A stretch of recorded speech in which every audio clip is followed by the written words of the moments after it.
Well, good morning and welcome to Wisdom to Wealth.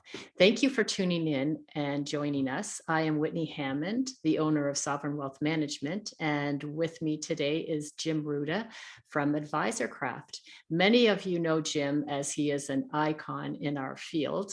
So whether you are getting just started in your investment life, looking to manage your money yourself, or working closely with a financial advisor, Wisdom to Wealth discussions will provide a roadmap to the life you want and deserve. Our mission here is to teach you how to take control of your money so that your money doesn't take control of you. Welcome, Jim. Thanks, Whitney. Always great to be with you. Yeah, I love having you. So today we are going to continue on and talk about being happy in retirement. This is so important, and this book has a ton of information. So it's really great. So I'm glad that we can talk about this today, Jim. So let's just hop right into it. So what does life insurance have to do with retirement? Well, look, the book is really all about being happy in retirement. And that's really, it's sort of an odd thing to think that now life insurance can make you happier in retirement, like we talk about on page 161 in the book, and that whole piece after that. Look, it really can do that. But to talk about that, let me go back a little bit and just tell you a little bit about what research tells us it takes to be happy in retirement. And according to the information we have in the book, and just without going to sources, but generally speaking, a regular income, purpose and meaning, staying socially active, staying healthy, and finally, peace of mind are what it takes to be happy in retirement. And of course, based on that fifth requirement, peace of mind, there are three fears at retirement that prevent people from being happy. And this has been researched many, many times. And the three things, and you'll recognize these right away. Number one, will my money last as long as I will? Two, will my life have mattered? And three, will there be anything left over to leave to the people that I love? That's the way people are. And, at my advanced age, I think like that. Now, you young pups like you don't even think about this, but yes, a guy at my advanced age, I think about this. So you look at this and you say, so what does life insurance have to do with retirement? And really everything. Buying life insurance early or late sets up a happy retirement. And it really kind of goes around this one concept that we talked about in the book, which is cash value life insurance prevents what we call there a just in case retirement. And there's lots of people who operate like this. They think about their, they have money in retirement, but we're not going to spend it. We're not going to do anything with it just in case something happens, just in case the kids need it, just in case something happens. So they were going to buy a cottage or buy a boat, join the country club, travel the world. They were going to do all this stuff, but they don't just in case something happens. And then, of course, they die. And they leave their money to their kids, and their kids buy a cottage, buy a boat, join the country club, and travel the world. So there is a way, and life insurance helps you spend your money and leave your children cash value life insurance. So you can be happy on both ends. You can know that your life mattered. You can have something to leave to the people you love, and you can enjoy the money you've got. And honestly, whatever money you have in life insurance, base amount is money that you can spend without guilt in retirement. And it's really an important issue here all the time. Does that make sense? Absolutely. And I do think about this because, first of all, I have a family cottage because my dad left me money when he passed. And that's how I bought my cottage on Georgian Bay 16 years ago. And I do have life insurance because a couple of reasons. One, I want to keep that cottage in the family, so I want to cover off capital gains. But the other is that cottage is going to go into a family trust, and I need money to keep that property taxes paid, the airline tickets for the children to come and visit because they don't live in Canada, and to keep the expenses going. So, and it's a very, very inexpensive way to guarantee that that family cottage will be around for my granddaughter to continue playing, which I know that everybody saw her. I mean, she was right on the beach all weekend. Yeah, you see, and here's the thing about life insurance, and there's somebody out there watching that says, well, no, I don't need it, I don't want it. Look, and the bottom line is no one needs life insurance. It's what you want for your family. Like, you want your family to be able to continue to enjoy the family cottage, and that increases your happy factor. But life insurance also prevents you from what I call overspending on TV life insurance. And we see a lot of this. It's odd in Canada, a lot of TV life insurance for sale. The trouble is, of course, if it's available to anybody, almost anyone with any health condition, you got to know that it's not cheap. It's available, but it's not cheap. So you can prevent overspending if you have your own. You can also be what I like to call a great ancestor in this business, in this world, in this life. Be a great ancestor. Be that person. It was Granddad Jim that got that thing going in this family. It was Baba Whitney that got that going. It was Baba's cottage, and that's a wonderful. It came from Dito. Came from Dito. That was it. Well, listen, I'm Ukrainian. You got that. We got the same thing. This all sounds like home to me. And you have an opportunity to create the nobility in your family. But something you talked about is also another reason why life insurance is important in retirement. And we've talked about this in lots of ways in past sessions with you.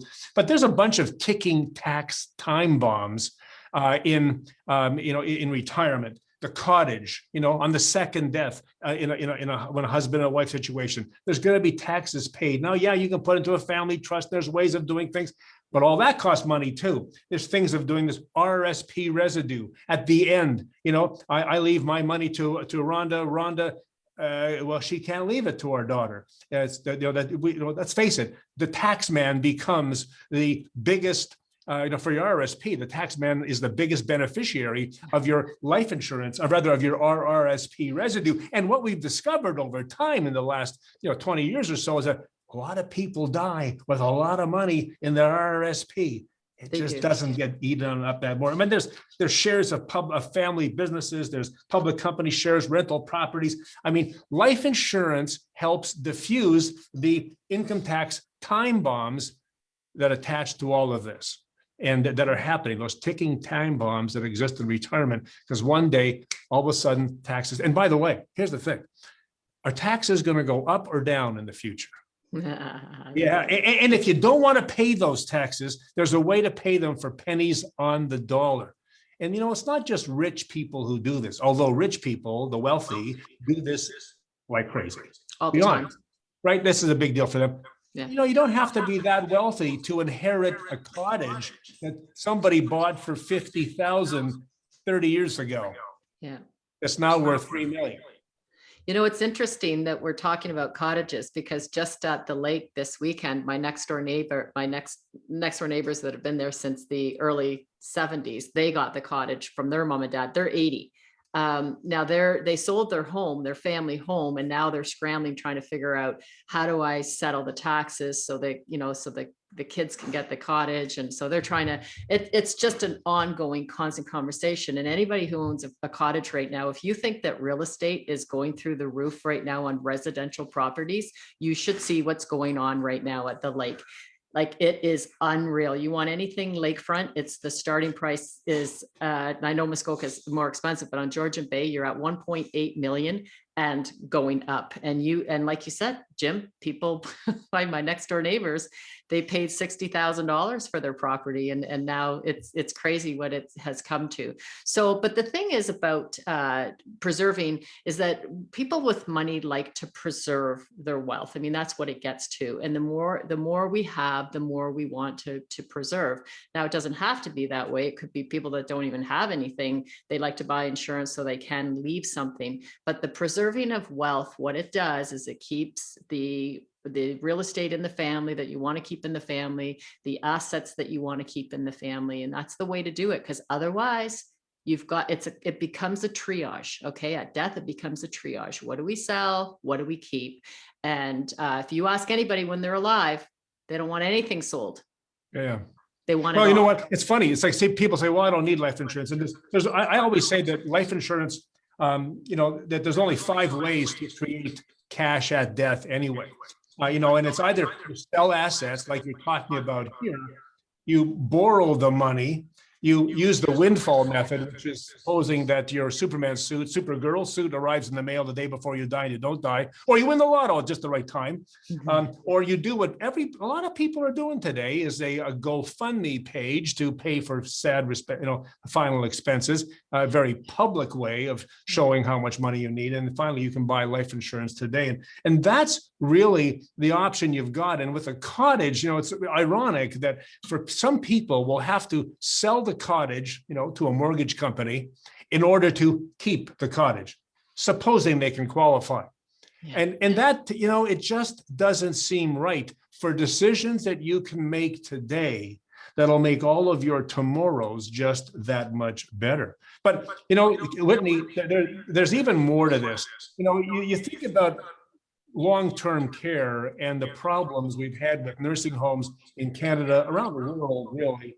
But I know this recent study says that 86% of Canadians do not want to ever go into a into a nursing home. And if you go to 65 and over, the number I think is 96%. Obviously, why would you want to go there? They call it God's waiting room, but you don't want to be in the express line for sure. But you see, cash value life insurance bought at in your 40s, maybe your 50s, can help you provide that reserve of cash that you need later on so that you can, it's your stay out of nursing home free card, so to speak.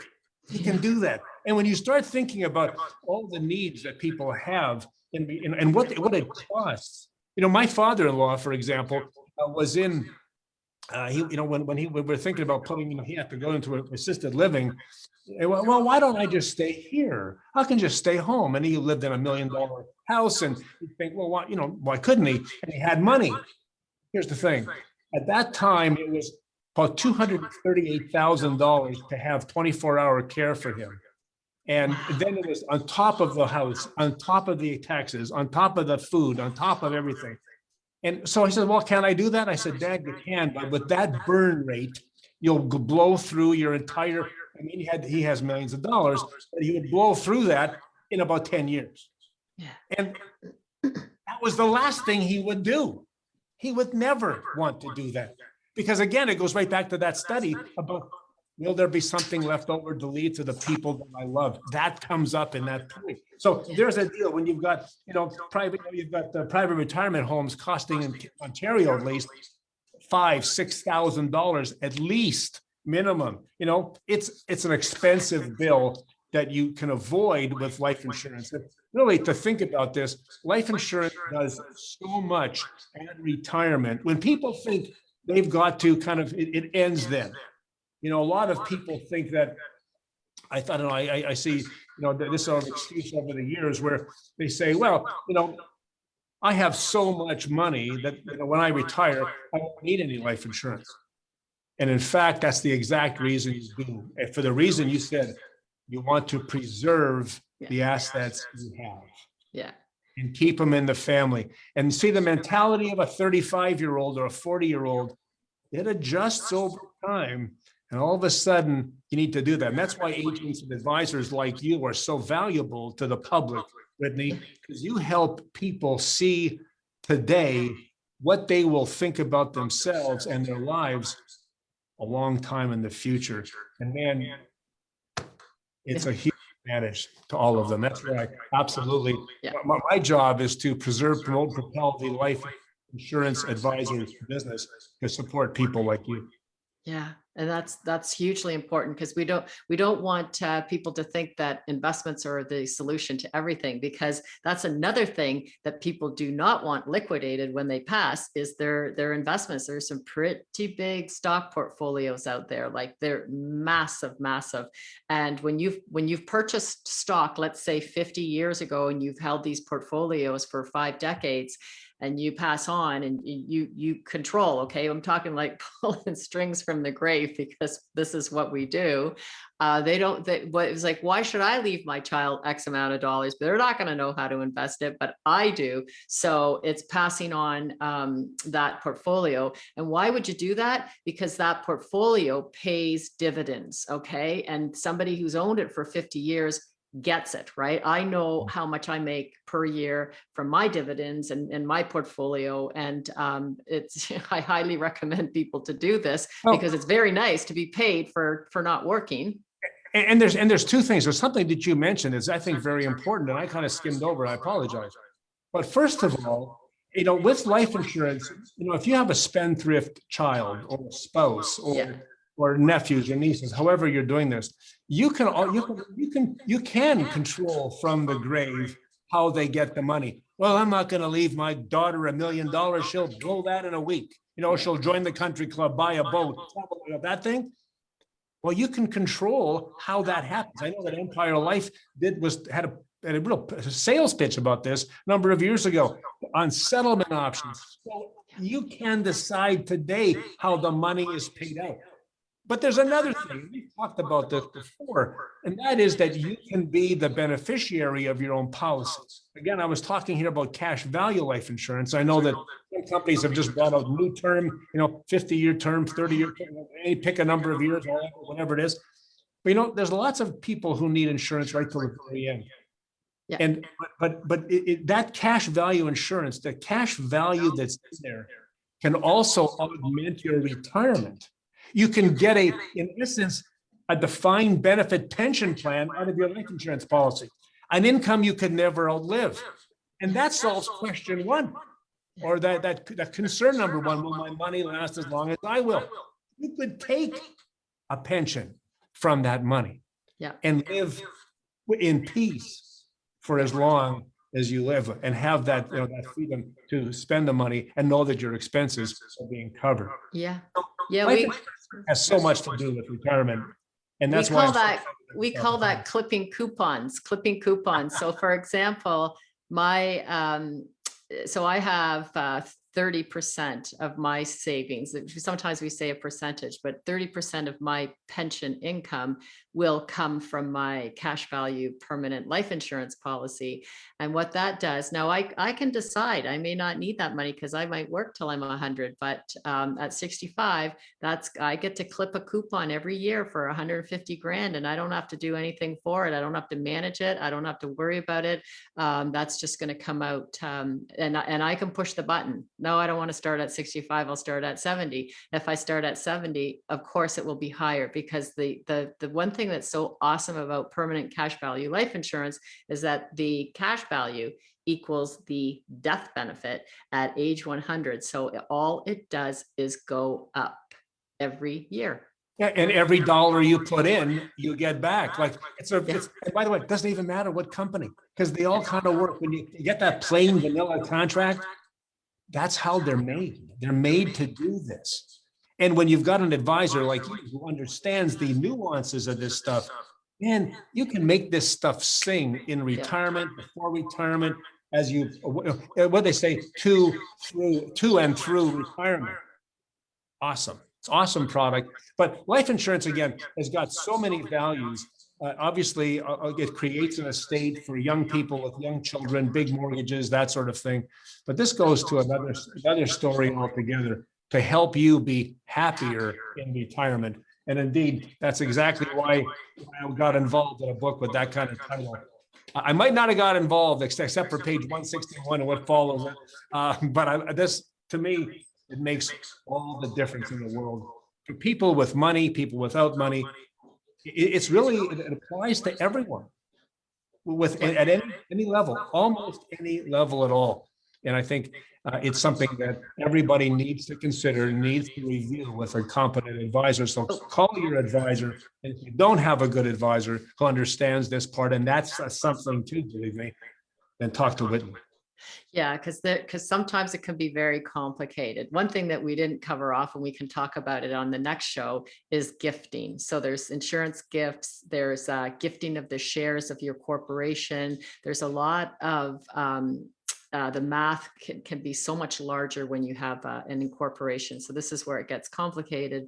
This is what I do for a living, and I absolutely love it, because I only have one mission, and that's to make people have more money while they're alive and have more in their estate when they're not here. Why not? That's what I do. You know what? And I guess in a way I was brainwashed when I was a child. You know, be careful what you teach your children. If you teach your children to be responsible, they'll be responsible. I come from an insurance family. My father was with London Life for 33 years.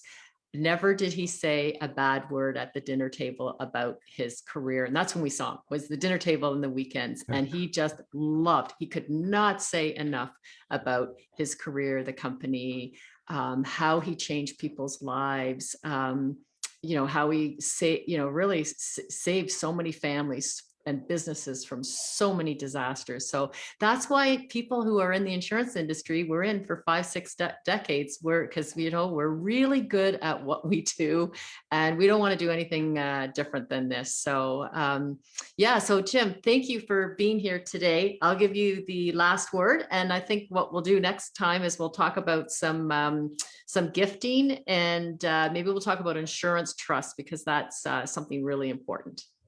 Terrific, Whitney. Listen, I just want to say that, the idea of being happy in retirement is very, very important. Life insurance can help you do that. Talk to your advisor, talk to Whitney, and make sure you're taking advantage of the sort of product that the wealthy take advantage of every single day. Whitney, thanks a lot. God bless you. It's nice to be with you again. See you next Wednesday at 10 a.m. Bye-bye.